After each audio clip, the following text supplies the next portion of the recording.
I think hello, it's. अस्सलाम वालेकुम। I am Zara. मैं हूँ आपकी ज़ारा, आपकी दोस्त, host, coach and therapist with Shahnaz. अस्सलाम वालेकुम, मैं हूँ शनाज, आपकी मैरिज कंसल्टेंट, जो कि आपकी मदद करते हैं बच्चों के रिश्ते में। और जो भी हमारे आगे मुश्किलात आते हैं हम शेयर करते हैं, ताकि आपकी नॉलेज में इजाफा हो और आप वो मिस्टेक्स ना करें। जी, आज की हमारी एपिसोड है कि क्या हम रेडी हैं शादी के लिए, लेकिन कि हमारे बच्चे या हम खुद इस शादी के और किसी नए इंसान के हमारी जिंदगी में शामिल होने के लिए रेडी हैं या नहीं, और इस रेडी होने का से हमारी क्या मुराद है। सोची शनाज, आपका क्या ख्याल है कि रेडी होने से क्या मुराद है। रेडी, जब हम कहते हैं कि रेडी हैं तो सिर्फ बच्चे का रेडी होना इनफ नहीं है। बच्चा तो जाहिर है यंग है, he is excited, he is happy, yes we want, हम चाहते हैं कि वो रेडी हो। बच्चे के साथ साथ फैमिली को भी रेडी होना पड़ता है, माँ को भी रेडी होना पड़ेगा कि अब हमारे घर में बहू आ जाएगी। बहू आएगी तो उसको बेटे का टाइम चाहिए होगा, उसको बेटे की अटेंशन चाहिए होगी। सो दैट मीन्स के हमें वो लेस अटेंशन देगा, लेस फोकस हमारे ऊपर करेगा। अगर बहू आएगी तो उसको स्पेस की भी ज़रूरत होगी। स्पेस का भी आपने देखना है कि हमारे घर में स्पेस है एक एक्स्ट्रा पर्सन के लिए। अगर नहीं है तो फिर बच्चे को मूव आउट करना है। आप रेडी हैं बच्चे को मूव आउट करने के लिए? आप क्या समझते हैं कि आपका बेटा ऑन हिज ओन कोप कर सकेगा, अब बाहर जाकर जिंदगी इस दुनिया में अकेला बीवी के साथ रहेगा? क्या वो सारी चीजें मैनेज कर सकेगा? और फिर अगर वो चला गया, वो अकेला रह रहा है बीवी के साथ, सब मैनेज कर रहा है, बहुत अच्छी गुजर रही है, आपकी कैसे गुजरेगी? आप कैसे रहेंगे बच्चे के बगैर? आपने अपनी लाइफ में कुछ और किया है? अपनी आपकी अपनी लाइफ फुल है, आपकी अपनी लाइफ ऐसी है कि आप उनके बगैर जो है नॉर्मली मैनेज कर सकते हैं अच्छे तरीके से? ये सारी बातें जो है ना, हम आगे थोड़ा थोड़ा इनमें फोकस करके आपको बताएंगे। तो ज़रा जी आप बताएं कि मेंटली कैसे जो है इनको हाँ अम, जी। तो सबसे पहले जो हमारे हमने सोचा कि रेडीनेस के अंदर एक इमोशनली और मेंटली रेडी होना, और इमोशनली और मेंटली रेडी होने का मतलब ये है कि जो बच्चा है वो कितना उसके अंदर, दोनों बच्चा, लड़का और लड़की, हम जब बच्चे की बात करेंगे तो हम लड़का और लड़की दोनों की बात कर रहे हैं, हम एक इंसान की बात नहीं कर रहे। तो हम हम्म, ये कहेंगे कि जो बच्चे हैं, क्या वो इस चीज को समझते हैं कि उन्होंने अपने मूड्स को कैसे मैनेज करना है। क्या वो इस चीज को समझते हैं कि अगर कोई लड़ाई हो जाएगी तो उन्होंने कैसे मैनेज करना है। हम्म, मुझे इस बात से मैं आपको एक बड़ी मजे की बात सुनाती हूँ कि जब मेरी शादी हो रही थी तो मेरे माँ बाप ने मुझे कहा कि भाई, तुम्हें पढ़ा लिखा दिया है, तुमने बीए एमए कर लिया है, तो तुम्हारा क्या ख्याल है, तुम काबिल हो किसी चीज के। मैंने कहा लगता तो है, मैंने मतलब अच्छी पढ़ लिया है मैंने। तो कहने लगे तो फिर ये जिंदगी भी जो है ना, इस पे भी तुम पढ़ लिख के जा रही हो। तो हम्म, जब तुम्हारे घर में लड़ाइयाँ होंगी तो पूरे शहर में ढंडोरा पीटने की बजाय ये जो पढ़ा लिखा है उसको उस वक्त काम में लेकर आना। हम्म, तो क्या हमारे बच्चे जो आज पढ़े लिखे हैं, जिन्होंने बीए एमए कर लिए हैं, नौकरियां कर ली हैं, पैसे कमा लिए हैं, क्या उन्होंने ये सीखा है कि लड़ाई जब होगी, क्योंकि लड़ाई तो होगी ना। होगी। ये आजकल हम इधर के स्पेशली जो वेस्ट में लोग रहते हैं, जी हमारा ये बहुत बड़ा हमारी कमजोरी इसको समझ लें कि हमें कॉन्फ्लिक्ट कॉन्फ्लिक्ट को रेजोल्यूशन में लाना नहीं आता। कि जी अगर कहीं आपकी नाराजगी हो जाती है, कहीं झगड़ा हो जाता है, तो सम फैमिलीज जो है उसको उस पे पर्दा डाल लेते हैं, उसको रिजॉल्व कर लेते हैं। और सम फैमिलीज जो है वो बस बढ़ती जाती है बात, उसको जो है बिल्कुल। आपने उसको बड़ी पते की ढक नहीं बात कही है सकती। शहनाज, यहाँ पे कि पर्दा डाल देते हैं, और पर्दा डालना भी चाहिए। हमारे मतलब मजहब में कहा गया है कि मियाँ बीवी एक दूसरे का पर्दा होते हैं, तो भाई आपने पर्दा रखना है, मियाँ बीवी ने। ये लड़ाई का लड़ाई तो होगी क्योंकि हम दो अलग अलग लोग हैं, हम दो डिफरेंट अलग अलग घरों से पर्सनालिटीज आए हैं, हैं, जी जी हाँ। हम दो अलग अलग तरीके से पले बड़े हैं, हम एक दूसरे हम्म, की कार्बन कॉपी नहीं हो सकते। हम्म, और और जो हमारे मियाँ या बीवी हैं, हम दोनों, जो हमने अपने दिमाग में एक आइडियल सोचा हुआ है कि जी ऐसा ऐसा ऐसा ऐसा होना चाहिए, मुझे तो हम्म, यही चाहिए। भाई आप बोलेंगे नहीं तो उनको पता कैसे चलेगा कि बिल्कुल। आपको क्या चाहिए। तो तो इस साथ चीज की रेडीनेस कि बोलें कि आपको क्या चाहिए। वो पता है क्या, जो शादी के रोमांस वगैरह होता है ना, जो जहन में भरा हुआ होता है, एवरीथिंग इज लवली, हाय हाय हाय, आंखें मटके चमक रही हैं, आई आई लैशेस फ्लटर हो रहे हैं, जब वो सारी बातें खत्म हो जाती है और रियल लाइफ आती है, तो फिर कोप हमने कैसे करना है, ये इसका हाँ जी। रेडीनेस, इस पे जो है ना फोकस करना है कि फिर आप कैसे रेडी होंगे। आपको एग्जैक्टली। बोर्डम आएगी, जाहिर है बोर तो आपने होना है, क्या कितना वो इतनी हमने तैयारी की है, शादी के दिन का इतना सोचा है, 2 साल लगा लिए हैं शादी की प्रेपरेशन के लिए, और अब ये करना पड़ेगी ना, मुझे डिशेस वॉश करनी पड़ेगी, काम पे हाँ जाना बिल्कुल। पड़ेगा। एग्जैक्टली ये जो आजकल के टिकटॉक्स में जब मैं सुनती हूँ, वो कहते हैं तुम्हें बर्तन धुलवाने हैं तो भाई किसी और को देखो जाके, भैया आप बर्तन गंदा करोगे तो आपको धोना तो खुद ही होना पड़ेगा। पड़ेगा, एग्जैक्टली, या राइट। और अगर आपको खाना है तो पकाना भी खुद ही पड़ेगा। Exactly, yes. और दूसरी बात ये है कि बोरियत तो इसके अंदर आनी है, क्योंकि जिस शख्स के साथ आपने शादी की है वो तो बेचारा जाएगा सुबह नौकरी पे, शाम वो को आएगा और एंटरटेनर वो तो कहेगा नहीं है ना। मुझको तो खाना दे दो, मैं थोड़ा सा हम्म। इंतजार कर लूं, मैं बहुत थका हुआ आया हूँ। और अगर आप खुद भी गए हैं नौकरी करने पे, तो शाम हम्म। को आएंगे तो आपको भी खाना करके खा के दो आधा पौना घंटा हम्म। आराम से बैठने को दिल कर रहा होगा। हम्म। ये थक के आए हैं ना, आप काम करके आए हैं, वहां पे किसी ने हम्म। आपको तो नहीं लाइक स्पा में तो नहीं भेजा हुआ ना कि जरा मालिश वालिश करा के आ जाए। तो इस चीज बोर्डम, को समझें कि ये या बोर्डम तो बोर्डम होगी और जब रियलिस्टिक, ये दो रियलिस्टिक बातें जो है ना, ये एक्सपेक्टेशंस। आपको ऐसे ईंट की तरह मारेंगे, जो है, क्योंकि बोर्डम भी आपने बर्दाश्त करनी है, हर वक्त वो आपको कॉफी के लिए नहीं लेकर जा रहा, मील हम्म। के लिए नहीं लेकर जा रहा जैसे कि आप पहले एक्सपेक्ट करते थे या जाते थे किसी, जब शादी के पहले। आप जी। अब घर में हैं, you don't need to change, you don't need to go out, घर में सब कुछ है, बनाओ खाना और खाओ। फिर जी। बिल्स वगैरह हैं, वो पे करने हैं, और बिल्स में तो कोई रोमांस नहीं है, बिल पे करने में कोई रोमांस नहीं, बिल्कुल। कोई क्योंकि बंदा आप बिल। एग्जैक्टली और यहाँ पे फाइनेंसिस की हम बात करेंगे कि भाई अगर आप देखें, आप एक ऐसे शख्स के साथ शादी कर रहे हैं जो जस्ट ग्रेजुएट है, तो उसकी स्टार्टिंग पे होगी, उसकी स्टार्टिंग पे होगी तो वो इतनी ही होगी कि जो रोजमर्रा के खर्चे चलें उस पे आप हम्म। एक्स्ट्रा फैंसी किस्म की चीजें जमा करके कर सकते हैं, लाइक हम्म। सेव फॉर बिल्कुल। 6 month and then spend, right. Hmm. लेकिन you can't do it every day, be realistic. लेकिन अगर आपको हर चीज चाहिए तो देन आपको वो 25 वाली पर्सनैलिटी तो नहीं मिलेगी ना, देन आपको हम्म। थोड़ी सी मच्योर मेच्योर बंदे के किस्म की साथ शादी पर्सनैलिटी करनी है। मिलेगी। या राइट। तो ये या आपकी चॉइस है कि आपको क्या चाहिए, कम पैसे हम्म। और अपनी एज गैप कम, या ज्यादा पैसे और ज्यादा एज गैप। ये एज गैप का भी बड़ा ही मसला है जरा, जी। क्योंकि पहले हम तो समझते थे ना कि 8-10 साल की एज गैप कोई गैप नहीं है, चलो जी। थोड़ी सी है, बिग डील नहीं है। हम्म। 5-6 साल अक्सर होती थी, हाँ जी। आजकल ये बात नहीं है। जी। 4 साल से ज्यादा कोई किसी को एज गैप बताओ तो वो कहते हैं हाय इतनी एज, लेकिन वो चाहेंगे बेशक वो 4 साल ही मुझसे बड़ा है, लेकिन उसने कमाई खूब की हो, ये घर भी, ये यही घर हम भी आज खरीदा बता हो। रहे हैं ना इनको कि देखें जी, एज के साथ पैसे सब भी चीजें उतने आते आती हैं, हैं। एज वाले पैसे सोचे ना साथ में। ये एक बिल्कुल। एज और पैसे जो है ना वो इक्वल हैं, कम हम्म। एज कम पैसे। या अदरवाइज अगर आपने अपने बच्चे को फैक्ट्रियां लगा के दी हुई हैं पहले से ही, और वो फैक्ट्रियां मैनेज कर रहा है, he is a CEO of Korean drama, no he is not, he is a real person of the normal person. Okay. Yeah and अगर वो सीईओ है तो देन फिर ज़ाहिर है उसकी थोड़ी एज भी होगी। एज भी होगी, यही है, यही है। और हम ऑब्वियसली डिस्कस कर रहे हैं जो कि यंग लोग शादी करते हैं, उनकी रेडीनेस कैसी होती है, और हाँ। रेडीनेस में ये भी आता है कि आप आप अपने साथ क्या करते हैं, what do you do with your self. कि हम्म। बच्चा है वो सिर्फ अपने आप पे तो हर वक्त फोकस नहीं कर रहा ना, कि मैंने बाहर जाना है, मैंने फ्रेंड्स के साथ जाना है, मैंने सिनेमे पे जाना है, मैंने ये करना है। अब आपकी कोई और आएगा आपके साथ रहने के लिए, उसके साथ आपने कैसे टाइम पास करना है, आपके घर बिल्कुल। में स्पेस है, आपके जहन में स्पेस है उसके लिए, आपके दिल में स्पेस है उसके लिए, ये सारी बातें आपको और आपके बच्चों को सोचनी है।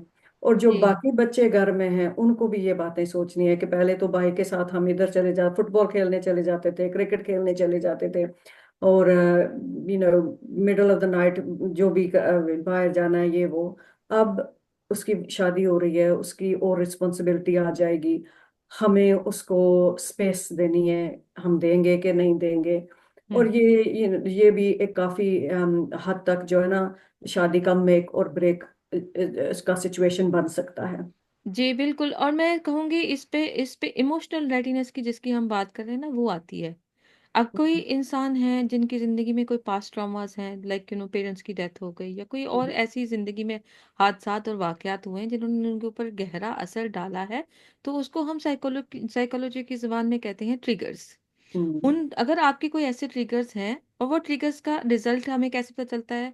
बात बात पे नाराज हो जाना, बात बात हम्म। पे एंग्री हो जाना, हम्म। या थोड़ा वो इमोशनल वायलेंस, या ये कि अगर आपने पैसों की थोड़ी तंगी देखी है तो पेनी पिंचर। ये हम्म। सारे ट्रिगर्स हैं जो कि हमारे पास ट्रॉमास से आए हैं हमारे ऊपर। तो ऐसी हम्म। सूरत में मैं ये कहूंगी, बोथ एवरीबॉडी, कि भाई आप हम जैसे लोग, जैसे जो काउंसलर्स हैं, जो साइकोलॉजिस्ट हैं, जो टॉकिंग थेरेपिस्ट हैं, आप उनके पास आइए, और उनके पास एक ऐसी स्पेस होती है जो नॉन जजमेंटल होती है। Just empty your cup there. उसका हम्म। मतलब ये है कि आपके जहन में जो 10-20 साल से इतना कुछ गुबार भरा हुआ है उसको खाली करें, ताकि आप भी एक हैप्पी लाइफ गुजार सकें। हम्म। और जब आप खुद अपने आप के साथ हैप्पी होंगे, तो आपके ट्रिगर्स नहीं होंगे। जब आपके ट्रिगर्स नहीं होंगे तो आपका आउटब्रस्ट नहीं होगा। अगर लड़की है तो उसका उसकी उसके अंदर लाइफ में कोई डिफिकल्टीज नहीं है, या वो बुली की गई है लाइफ में, या वो कुछ इमोशनली उसकी सेल्फ एस्टीम की इशू है, या किसी भी किस्म के उसके उसकी बचपन से हम्म। लेके अब तक की जिंदगी में कुछ ऐसे वाकयात गुजरे हैं। मैं ये हम्म। नहीं कह रही खुदा ना खास्ता कि कोई बहुत बड़े वाकयात होंगे, लेकिन वो हम्म। छोटी छोटी बातें हैं। जैसे कि एक खानदान है जिसमें 5-6 बच्चे हैं, और हर बच्चे को माँ बाप ना उतने पैसे खर्च कर सकते हैं उसके ऊपर, ना हर बच्चे के उतने नाज नखरे उठा सकते हैं, ना हर बच्चे के लिए उतने अवेलेबल हो सकते हैं, क्योंकि उन्होंने घर भी चलाना है, उन्होंने सब बच्चों को भी देखना है। They give you our basic life.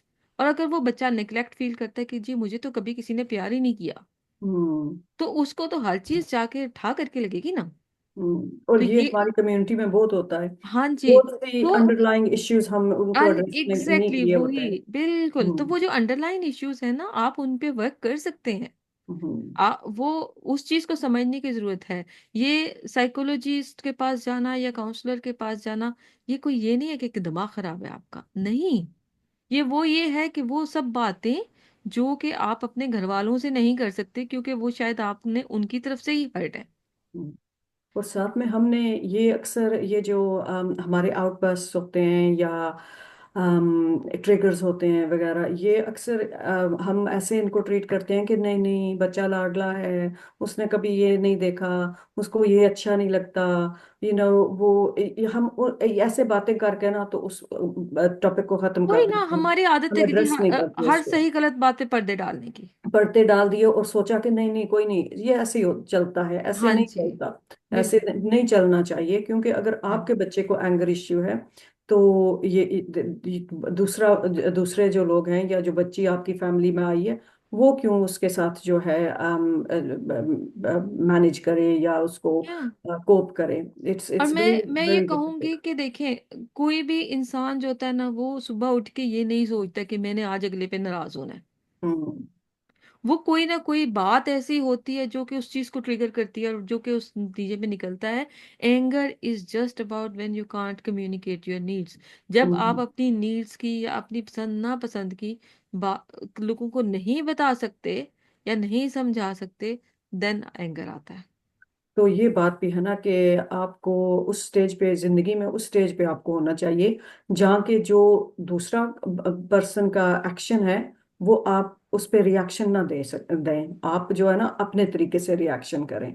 So just because अक्सर ये जो एंग्री लोग होते हैं ये कहते हैं उसने मुझे ये कहा था इसलिए मैं एंग्री हुआ, उसने मुझे उसने वो ये किया। ब्लेम गेम ना, ब्लेम गेम ब्लेम करते हैं, गेम और होती है। ब्लेम तो किस, आपका अपना एक्शन रिएक्शन खुद से आना चाहिए। आप किसी के आप वो अच्छा होगा तो मैं अच्छा होगी, ये तो आपकी मोहताजी तो नहीं है ना कि वो आपके साथ अच्छा है तो हम अच्छे हैं, जी, वैसे हम अच्छे नहीं हैं। अगर आप खुद अच्छे हैं तो दूसरे की बातों को आप वो ट्रिगर नहीं करेंगे आपको।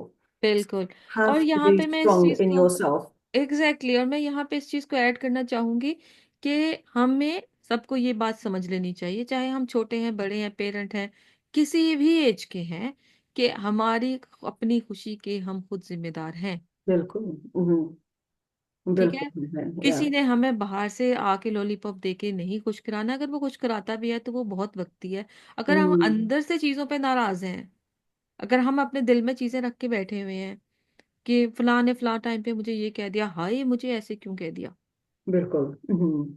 हाय दैट्स मुझे मुझे क्यों नहीं इम्पोर्टेंस दी, हाय या मुझे ऐसे क्यों नहीं किया, हाय मुझे वैसे क्यों नहीं किया। तो ना आप तो क्या कर रहे हैं ना, बाजार से टोकरा भर भर के नाखुशी अपने ऊपर डाल रहे हैं और खुद को मजीद नाखुश कर रहे हैं। और साथ में जो अब आपकी जिंदगी में नया पर्सन आया है जिसको आपकी लाइफ को इन्हांस करना चाहिए, हम्म, कि खुशी में आप दोबारा हो जानी चाहिए आपकी, आप उसको भी ना खुश कर रहे हैं। आपका बिल्कुल ये जो बिकॉज ये रिजॉल्व नहीं हुआ, आपने इस पे एक्शन नहीं लिया, आपने इसका जो है अपनी जिम्मेदारी नहीं पूरी की इसको, ट्रोमे को दूर करने की, तो आप अब एक नए बंदे के साथ जो है ना वो भी जुल्म कर रहे हैं, कि आप बिल्कुल। क्यों इसको फैमिली में लाकर तो अब अपनी सारा पुराना बोझ इसके सर पे डाल रहे हैं। हम्म। और फिर उसके बाद हम अपने दूसरे टॉपिक पे जाते हैं, जिसपे हम इस्लाम का बहाना बना के बहुत सी चीजों से अपने अपनी जान छुड़ा लेते हैं। बिल्कुल बिल्कुल। ठीक है ना। इस्लाम में हर इंसान को बराबर बनाया है। और इस्लाम। हर कलमा गो को मुसलमान बनाया है। हम्म, लेकिन हमने दीवारें खड़ी कर दी हैं, छोटी छोटी छोटी छोटी छोटी छोटी छोटी छोटी छोटी। और हमें तो इस्लाम उस टाइम बहुत याद आता है जब हमने बीवी को कंट्रोल करना होता है। हाँ उस जी, टाइम हम हमें उस टाइम पे भी बहुत इस्लाम याद बहुत आता है जब लागू, हमने सास को चाय बना के देनी होती है। हाँ लागू हो जाता है इस्लाम उस टाइम इस्लाम जब लागू हो जाता है बीवी कि को सास कंट्रोल करना ससुर की होता है, खिदमत बहू को फर्ज नहीं कंट्रोल है। करना होता है। Exactly exactly.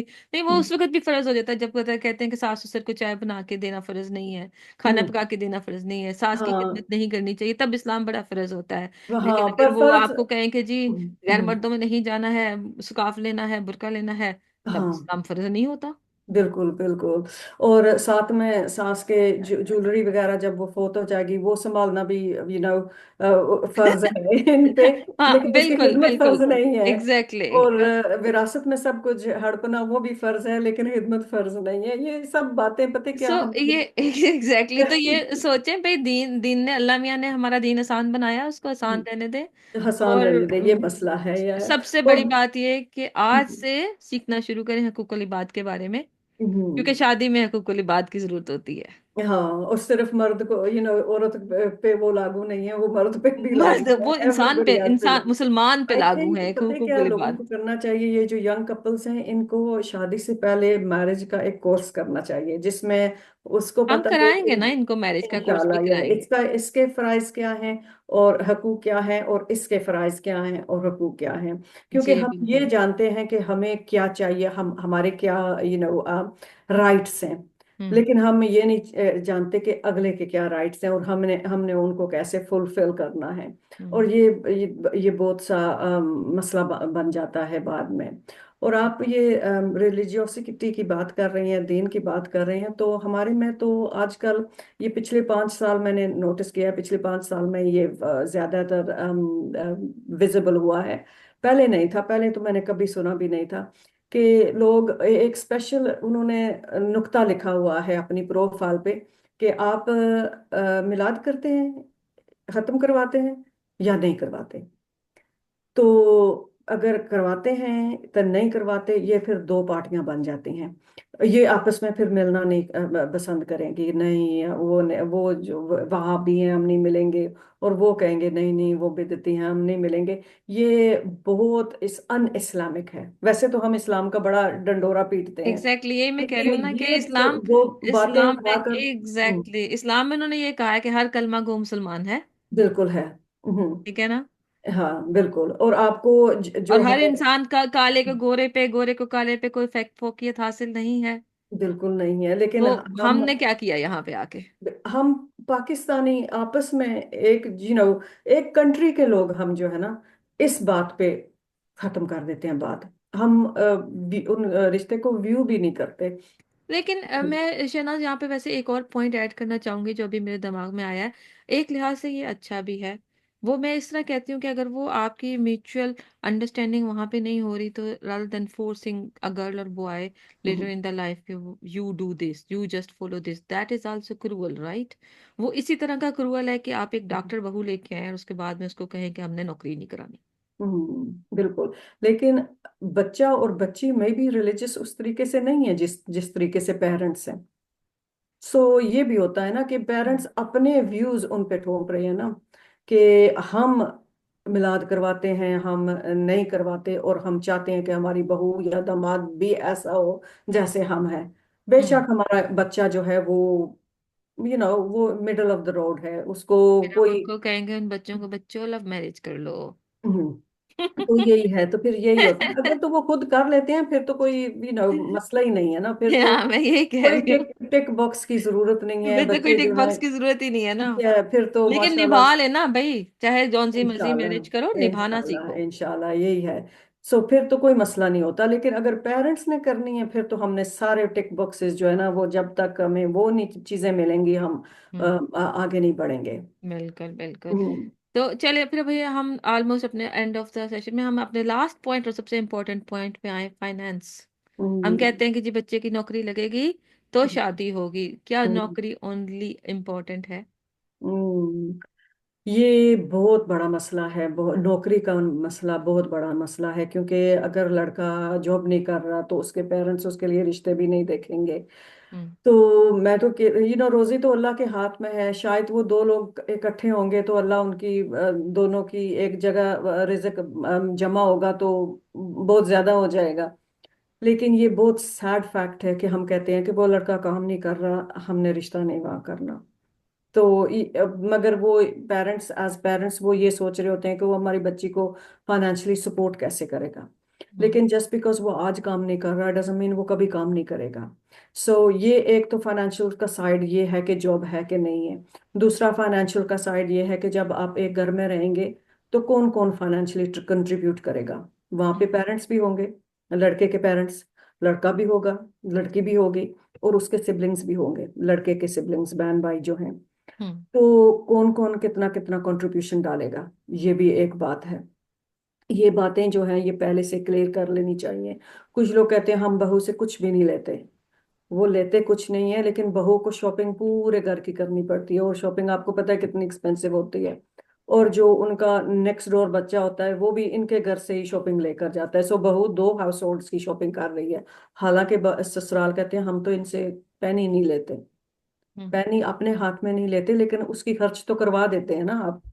ये भी फाइनेंसिस का एक बहुत बड़ा इश्यू है। साथ में जो हमने लास्ट वीक डिस्कस किया था वो मॉर्गेज के बारे में, कि लड़का कह रहा है कि मेरे पेरेंट्स की मॉर्गेज हमने देनी है, और वो घर भी उन दोनों का नहीं होगा, वो सबको बराबर में मिलेगा। इट्स नॉट के ये घर हमारा होगा जब हम देंगे। दीज सॉर्ट ऑफ थिंग्स, क्योंकि लड़का फील करता है कि मैं रिस्पॉन्सिबल हूँ और मैं जो है इनके सारे फाइनेंसिस पूरा करूंगा। लेकिन उसकी वाइफ जो है he wants her to help him. ये भी इम्पोर्टेंट इश्यू है कि आपने पहले डिस्कस करना है कि फाइनेंसिस आपके घर में कैसे होंगी।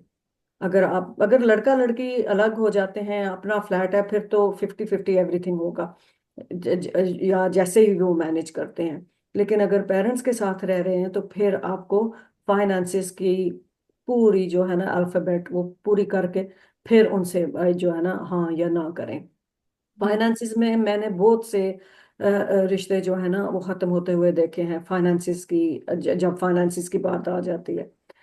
It's very very important that we हम तो जैसे फोकस आपने करें इस कहा कि पे। आपने बहुत सारे रिश्ते इसमें फाइनेंसिस में खत्म होते देखे हैं, अगर चले हम समझते हैं कि उन्होंने पहले बात क्लियर भी कर ली, बात कर भी ली, और गॉड फॉरबिड बाद में कोई डिफिकल्टीज आ रही हैं आपकी लाइफ में, आपने पहले एक लड़के को मतलब शादी की है, लड़के की जॉब है, फाइनेंसिस है, नो रिस्पॉन्सिबिलिटी, एंड लड़की is a house wife, and उसके बाद गॉड फॉरबिड के कुछ हो जाए या कुछ ऐसी मुश्किलात आ जाएं, then who is going to take the responsibility? Is the girl is ready to take that financial responsibility, कि वो उठ के खड़ी हो और शौहर के साथ हाथ बिठाए? वो उसको पता है इस चीज को, क्योंकि लोग करते हैं। मैंने देखा है कि बहुत सारे ख्वातीन हैं जो कि अपने शौहर की सपोर्ट बनती हैं, हर मुल्क में बनती हैं। Of and course. इसी तरह जब आप सोच रहे हैं कि जी हमें वो लड़का नहीं चाहिए जो आज काम नहीं करता, क्योंकि हमारी लड़की ज्यादा कमाती है, अगर उसको कोई काम, मतलब कि उसको प्रेगनेंसी लीव लेनी पड़ेगी, क्या करना पड़ेगा? तो जैसे जब एक लड़का अकेला कमा रहा है और एक लड़की नहीं कमा रही, वो अपने पैसों की प्लानिंग करते हैं लाइक अनफॉर्चुनेट फंड रखा होता है कि अगर कोई मसला आएगा तो कहाँ से खर्चेंगे, हम्म शादी ब्याह में कहाँ से खर्चेंगे, बच्चों की फीसें कहाँ से जाएंगी, घर कैसे हम्म लिया जाएगा। तो हम्म सिमिलरली अगर वो लड़की अर्न कर रही है, लड़का अभी अर्न नहीं कर रहा, तो लड़की भी एज एन लाइक हमारे यहाँ ये तसव्वुर कि अगर हाउस वाइफ हो सकती है तो हाउस हस्बैंड क्यों नहीं हो सकता। या राइट। लेकिन हाउस हस्बैंड होता नहीं है हमारे यहाँ पे। लेकिन हम अगर हम नहीं हम बदले, होने नहीं देते। देखें या देखें क्योंकि हम होने नहीं देते ना। या राइट। अगर सपोज करें कि एक फैमिली हाउस है, वाइफ तो चल जाएगा, बीवी अगर- का तो चल जाएगा वो तो नहीं फिर। आप ये सोचें कि एक फैमिली है जिसमें एक लड़का है, वो चूंकि काम नहीं कर रहा क्योंकि उसके घर में उसके पेरेंट्स का वो केयरर है। हम्म ठीक है ना। उस केयरर का, या तो वो काम करने जा रहा है या फिर वो केयरर को पैसे दे रहा है, हम्म या वो खुद केयरर है क्योंकि वो कहता है कि जी मैं अपने माँ बाप की खुद खिदमत करूंगा। तो क्या इस बेस पे वो लड़का शादी ही ना करे सारी उम्र, क्योंकि उसने अपने माँ बाप की केयर करनी है और he can't go get out of the house because of the needs के उसकी हम्म वहां पे जरूरत है। हम्म। पता है वो लड़का जो अगर ये सिचुएशन आ जाती है तो फिर वो जो भी देखेंगे वो इस सिचुएशन को पहले उनको बता कर तो फिर शादी करेंगे ना। तो हाँ मे जी। बी फिर इस रिश्ते पे के लिए कोई हाई फ्लाइंग वेरी जो करियर माइंडेड लड़कियां हैं वो इस रिश्ते पे तो राजी नहीं होंगी। लेकिन यू हैव ऑल्सो हमारे ऑल सॉर्ट्स ऑफ लोग होते हैं। सो हम्म। मे बी वो लोग वो लड़कियां जो कि may be they are happy to stay home and look after his parents and be the carer, may be वो इस रिश्ते के लिए फॉरवर्ड आएंगे। तो जी। रिश्ते तो हो जाते हैं, हर तरीके से हो जाते हैं, बिल्कुल। कमाने पर वालों के भी होते हैं, हाँ, गैर तो कमाने मैं ये वालों के भी कहूंगी कि होते हैं। थोड़ा सा हम लोगों को सबको ना थोड़ा थोड़ा सा ओपन माइंड रखना चाहिए यहाँ पे, इन छोटी छोटी बातों के बारे में सोचना चाहिए। और हमें जो है थोड़े अपने लाइक इस्लामिक हिस्ट्री से थोड़े से सबक सीखना चाहिए। हमारे पैगंबर अलैहिस्सलाम की जो पहली शादी थी वो खातून उनसे उम्र में बड़ी थी, हम्म वो अपना बिजनेस ओन करती थी और वो उनके लिए काम करते थे। हम्म राइट। हम्म ये सबसे बड़ा सबक है हमारे लिए लाइफ में, हमें हम्म तीन बातें सिखा दी गई वहां पे, हम्म। और ये तीन बातें हम भूल गए। ये तीन बातें हमें बिल्कुल अच्छी नहीं लगती कि औरत आपसे बड़ी हो हम्म। और उसका डिवोर्स हुई हो तो हम उससे ये शादी वाली करें। सुनना पूरी खास करे ना। कर खास करके अगर मर्द की अभी शादी नहीं हुई तो वो डिवोर्स औरत से बहुत कम शादी करेगा, हमने बहुत ये एक्सपीरियंस में देखा है। हम्म। सो ये जो सुनना चाहे ये हमें हमें भूल गई हैं, ये नहीं हमें चाहिए। हमें बस सिर्फ सुनना वो याद है कि हमने 4 शादियां करनी है, ये वो सुना हमें याद है। लेकिन बड़ी उम्र की औरत से, बेवा औरत से, तलाक वाली औरत से वो वाला सुना हमें बिल्कुल कबूल नहीं है। यतीम के सर पे हाथ रखना है। हाँ, यह बिल्कुल यह, और खास करके अगर औरत के बच्चे हैं फिर तो बिल्कुल उसके साथ ही जो है ना, ये अगर सिंगल पर्सन है वो शादी के लिए हाँ नहीं करते, मैंने अक्सर ये देखा है। मे भी चले अगर वो किसी बेस पे मिल भी जाए, उनके आपस में कोई कनेक्शन डेवलप हो जाए, देन पेरेंट्स भी हाँ नहीं करते। यस बिल्कुल, यह पेरेंट्स कहते हैं तूने उनकी औलाद को पालना है। ये मसले हैं ना हमारे, क्योंकि हम एक स्पेसिफिक तरीके से सोचते हैं एज हम्म। पाकिस्तानीज। बाकी हम्म। तो कम्युनिटीज में I think it's little bit more flexible होते हैं वो लोग, लेकिन एज पाकिस्तानी कम्युनिटीज हम काफी जो है ना क्लोज्ड माइंडेड हैं, हमारे जो जहन हैं वो खुले नहीं है, हमारे हम ब्रॉड माइंडेड नहीं है। तो हमें क्या करना चाहिए इसके लिए। वो कहते हैं ना कि education is the only thing that opens your mind. So इस पे हमें एजुकेशन लेनी है, हम तो समझ और साथ में एक हमारी कम्युनिटी का ये भी मसला है कि हम जब कॉलेज यूनी खत्म कर देते हैं ना उसके बाद हम एजुकेट भी नहीं अपने आप को करते, उसके बाद भी इतनी आई थिंक एजुकेशन तो शुरू ही उससे बाद होती है ना, वो तो एजुकेशन आपकी फोकस्ड एजुकेशन है, जी एक बिल्कुल। तरीके की एजुकेशन है। लेकिन उसके बाद सारी एजुकेशन तो उसके बाद ही शुरू होती है, लेकिन हम उसके बाद किताब खोलना पसंद नहीं करते, उसके बाद कोई लेक्चर अटेंड करना पसंद नहीं करते, कुछ भी नहीं करते और समझते हैं हमें सब कुछ पता है। या। और अगर आप अपने आप को एजुकेट नहीं करेंगे तो आप ये छोटी छोटी जो बातें हैं जिससे बहुत जिंदगी में फायदे आ सकते हैं, बहुत अच्छी जिंदगी गुजर सकती है, वो आपके नहीं होंगे। चले। Time's तो up. Almost and at the session, हमने आज बहुत सारी खोल के दिल की बातें की। What is the final point from you. Final point, like we just said, कि education is, is a must. All areas of life, दीन के मामले में, साइकोलॉजी के मामले में, विजडम के मामले में, मैरिज लाइफ के मामले मामले में, education is a must. Also जब शादी का टाइम आता है तो everybody needs to sit down and think about आपको कैसे अफेक्ट करेगा, बच्चों को कैसे अफेक्ट करेगा, दूल्हे को कैसे अफेक्ट करेगा, माँ को कैसे अफेक्ट करेगा, बाप को कैसे अफेक्ट करेगा, हाउस होल्ड को कैसे अफेक्ट करेगा। So the take point, home point is के थिंक, यू नो, इलेबोरेट, कि आप तदब्बर करें उस पे, जो है ना, फोकस करें कि कैसे हमने ये मैनेज करना है। जी।